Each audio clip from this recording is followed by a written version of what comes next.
ज्यादा छात्रों की वापसी हुई। इस हवाले से आपको ज्यादा अपडेट दे दे, बड़ी खबर आ रही है। गुलिस्तान यूनिवर्सिटी में पढ़ने वाले छात्र वापस लौटे हैं। लौटने वाले छात्रों में आपको बताएं कि ज्यादा कश्मीरी छात्र शामिल हैं। ऑपरेशन सिंधु के तहत ये आखिरी उड़ान थी।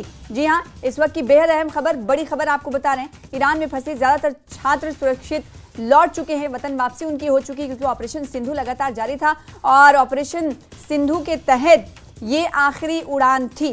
जी हां, ईरान से ये उड़ान आई है, जिसकी तस्वीर आप टीवी स्क्रीन पर देख पा रहे हैं। ये देर रात ये फ्लाइट पहुंची है, जिसमें 220 से ज्यादा छात्रों की वापसी हुई है और इनमें से ज्यादा की संख्या जो है जम्मू कश्मीर के रहने वाले छात्रों की थी।